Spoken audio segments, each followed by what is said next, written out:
అన్న బచ్చల మళ్ళీ సినిమాకి వెళ్ళి వస్తున్నా అన్న. సినిమా బాగుందన్న. గాడి పెడతా అన్న మైక్ తెచ్చి. అన్న చెప్పండి. మూవీ బాగుందన్న. Allari Naresh sir highlight. బాగా కొత్తగా ఉన్నారు. పర్ఫార్మెన్స్ వేరే లెవెల్. పీక్ సార్ కూడా బాగా చేశారు. సో నాని గారు వచ్చేప్పుడు ట్రైలర్ అని చెప్పారు కదా మూవీ అంటే అవన్నీ నేను చూడలేదు కదా. సినిమా మాత్రం చాలా చక్కగా ఉంది. చూడొచ్చు. నరేష్ సార్ అంటే స్టోరీ అంటే డిఫరెంట్ గా ఉందన్న. స్క్రీన్ ప్లే కానీ అంతా చాలా నీట్ గా ఉంది. చాలా బాగానే ఉంది.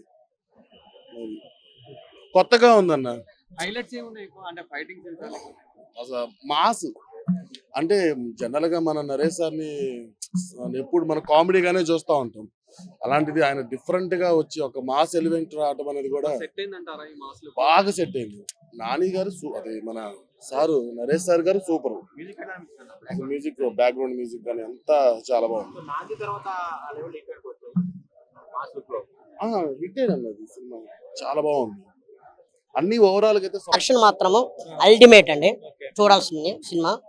ఒక మూర్ఖత్వం వలన ఒక తండ్రిని ఒక లవ్ చేసిన అమ్మాయిని లాస్ట్కి తన తమ్మును కూడా చంపుకుండే స్థితికి వెళ్ళిపోయే సమయంలో వాళ్ళ మమ్మీ ఒక మెసేజ్ చెప్పడం వల్ల అప్పుడు రియాక్షన్ అయ్యి నేను ఏం కోల్పోయానా, ఏంటి ఎలా కోల్పోయానా, నా స్టడీ ఎలా కోల్పోయానా, నేను ఎలా ఉండాల్సిన అనేది యాక్చువల్లీ సినిమా బాగా స్క్రీన్ ప్లే అదిరిపోయింది. అతను ఒక మూర్ఖత్వం నుంచి రియాక్షన్ అయ్యే లోపు అతనే కోల్పోతాడు. అతను కోల్పోవడం అంటే చనిపోతాడు.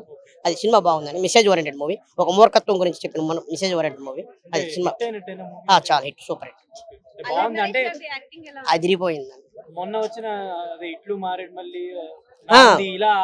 ఆ రేంజ్ అంతకన్నా రేంజ్ అండి.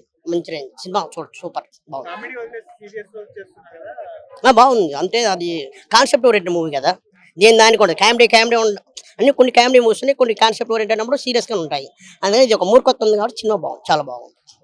స్క్రీన్ ప్లే అదిరిపోయింది. బయటకు వస్తున్నాను. ఎలా ఉంటుందో మంచి టెన్షన్స్లో వెళ్ళాం.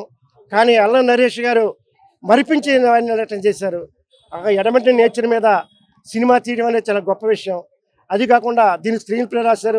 రాసిన మధు గారు డైలాగ్స్ కూడా అద్భుతంగా రాశారు.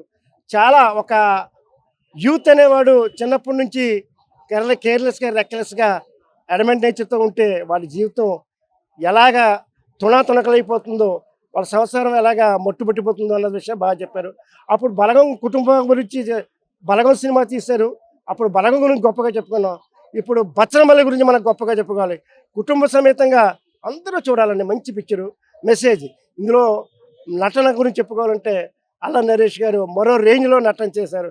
ఆయన చాలా కష్టపడ్డారు ఈ యొక్క పాత్ర పోషించడానికి. చాలా మంచి సినిమా అండి. తప్పకుండా చూడండి, ఆదరించండి. ఇలాంటి సినిమాలు మనం ఆదరిస్తుంటే కుటుంబ సమస్యల మీద ఇంకా అనేక రకాల సినిమాలు వస్తాయి. తప్పకుండా మనం ఇలాంటి సినిమాలు మనం ఆదరించాలి. డైరెక్టర్ గారు అభివృద్ధిలోకి వస్తారు. రైటర్ మధు గారు కూడా మంచి అభివృద్ధిలో రావాలని, ముఖ్యంగా మహేష్ గారు ఇంకా హై రేంజ్కి వెళ్ళి ఆయన పెద్ద పెద్ద సినిమాలు చేయాలని ఆశిస్తూ భద్రాజీ ఆర్టిస్ట్. Thank you. అంటే ఇప్పుడు human emotions real time cinema. ఇది క్లాస్ లేదు, మాస్ లేదు. ఇది చెప్పాలంటే మన రియల్ లైఫ్ స్టోరీ, ఒక కామన్ స్టోరీ, ప్రతి ఇంట్లో జరిగే స్టోరీ, ప్రతి ఇంట్లో కోపాలు ఆవేశాలు ఇవన్నీ ఉంటాయి. సో దానివల్ల ఒక మనిషి ఏం పోగొట్టుకుంటాడు అనే స్టోరీ. సో ఇది స్టోరీ సినిమా అంటే ఒక ఆటోబయోగ్రఫీ అని చెప్పొచ్చు. అంటే ఇప్పుడు అల్లరి నరేష్ చాలా కామెడీ సినిమాలు చేసి మానేసి ఇప్పుడు ఇలాంటి సినిమాలు చేస్తలేదా? చాలా మంది ఆయనకు సజెషన్స్ ఇస్తున్నారు ఇప్పుడు కామెడీ సినిమాలే చేయమని. మరి ఇలాంటి సినిమాలు చేయడం కరెక్టేనా? అంటే యాక్టర్ అనేవాడు వర్సటైల్ యాక్టర్. ఇప్పుడు ఒకటి అట్లా అయితే ఇప్పుడు అల్లు అర్జున్ అంత మాస్ పుష్ప చేశాడు, అదంతా చేశాడు. దానికి ముందల అలా వైకుంఠపురం చేశాడు. సో అక్కడ అల్లు అర్జున్కి ఉన్న ఇది నరేష్కి ఎందుకు రాడు? He's far more superior actor than Allu Arjun. ఇక్కడ ఇండస్ట్రీలో ఎవరైనా ఉంటే he has been trained in direction and వాళ్ళ ఫాదర్ ఒక లెజెండరీ డైరెక్టర్. సో ఇది గ్రౌండ్ నుంచి వచ్చాడు. సో ఇప్పుడు ఒక యాక్టర్ అనేవాడికి స్టీరియో టైప్ పెట్టకూడదు. ఇతను ఇట్లానే చేస్తారు, అట్లా అయితే ఇప్పుడు వెన్నెల కిషోర్ ఉన్నాడు, ఇప్పుడు అప్పటి వరకు కామెడీ చేశారు, ఇప్పుడు విలన్ రోల్స్ చేస్తున్నారు. So what is difference? So ఇప్పుడు అంటే ఇది స్క్రీన్ ప్లే ఎలా ఉందంటే బచ్చల మల్లి ఎలా ఉంది? నేను కావాలంటే రాసిస్తాను, ఇదే డైరెక్టర్ మళ్ళీ ఇంకో హిట్ కొడతాడు. That's that. సో ఇప్పుడు అల్లరి హిట్ వచ్చినట్టేనా అంటే? ఇప్పుడు హిట్ అంటే ఏముంది బాస్, ఈ టైంలో ఉన్నది ఉన్నట్టు చెప్పాలంటే అక్కడ ఉన్న ప్రొడ్యూసర్స్ కౌన్సిల్స్ మెంబర్స్ అందరి వరకు చిన్న సినిమాలకి థియేటర్లు కరెక్ట్గా ఇచ్చే వరకు హిట్లు లేవు, ఏమీ లేదు. ఈవెన్ పుష్ప కూడా ఏంటంటే ఉన్నది ఉన్నట్టు చెప్పాలంటే అక్కడ వాళ్ళు ఇస్తున్న ఫిగర్స్ ఏదైతే ఉందో కామెడీ షోస్, అక్కడ అంత కలెక్షన్స్ లేవు, ఇదంతా మనకి తెలుసు. సో ఇప్పుడు మామూలుగా ఒక సినిమా హిట్, ఒక సినిమా ఫ్లాప్ అనే టైం పోయింది. ఇదంతా ఏంటంటే ఓటీటీ బ్యాండ్. సో ఓటీటీ ఉన్నన్ని రోజులు ఏంటంటే ప్రతి సినిమా హిట్టే. ఎందుకు చూసే వాళ్ళకి ఆడియన్స్కి టైం ఉన్నప్పుడల్లా చూస్తారు కాబట్టి అక్కడ పర్స్పెక్టివ్ ఏంటంటే ఆడియన్స్ అనేవాళ్ళు కరెక్ట్గా పల్స్ని పట్టుకున్నారు లేదా అనేది ఉండాలి. ఇది ఓకే. చూసి బయటకు వస్తున్నాను, ఎలా ఉంటుందో మంచి టెన్షన్స్లో వెళ్ళాం. కానీ అల్లం నరేష్ గారు మరిపించి నటన చేశారు. ఎడమటి నేచర్ మీద సినిమా తీయడం అనేది చాలా గొప్ప విషయం. అది కాకుండా దీనికి స్క్రీన్ ప్లే రాశారు, రాసిన మధు గారు డైలాగ్స్ కూడా అద్భుతంగా రాశారు. చాలా ఒక యూత్ అనేవాడు చిన్నప్పటి నుంచి కేర్లెస్గా రెక్లెస్గా ఎడమెంట్ నేచర్తో ఉంటే వాడి జీవితం ఎలాగా తుణాతునకలైపోతుందో, వాళ్ళ సంసారం ఎలాగా మట్టుబట్టిపోతుందో అన్న విషయం బాగా చెప్పారు. అప్పుడు బలగం కుటుంబం గురించి బలగం సినిమా తీశారు, అప్పుడు బలగం గురించి గొప్పగా చెప్పుకున్నాం. ఇప్పుడు బచ్చల మల్లి గురించి మనకు గొప్పగా చెప్పుకోవాలి. కుటుంబ సమేతంగా అందరూ చూడాలండి, మంచి పిక్చరు, మెసేజ్. ఇందులో నటన గురించి చెప్పుకోవాలంటే అల్లం నరేష్ గారు మరో రేంజ్లో నటన చేశారు. ఆయన చాలా కష్టపడ్డారు ఈ యొక్క పాత్ర పోషించడానికి. చాలా మంచి సినిమా అండి, తప్పకుండా చూడండి, ఆదరించండి. ఇలాంటి సినిమాలు మనం ఆదరిస్తుంటే కుటుంబ సమస్యల మీద ఇంకా అనేక రకాల సినిమాలు వస్తాయి. తప్పకుండా మనం ఇలాంటి సినిమాలు మనం ఆదరించాలి.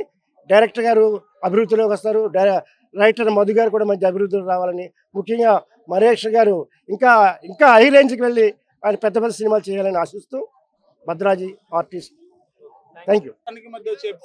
సీక్వెన్స్ కూడా చాలా బాగున్నాయి అంటే సీక్వెన్స్ బాగున్నాయి, చాలా స్టూపిడిటీ గురించి సినిమా మొత్తం. అంటే మనం మూర్ఖత్వంగా ఎట్లుంటే మనం ఎటువంటి ఏమి కోల్పోతాం అనేది మంచిగా ఎక్స్ప్రెస్ చేసాడు. సినిమాలో ఏది బాగా ప్లస్ పాయింట్?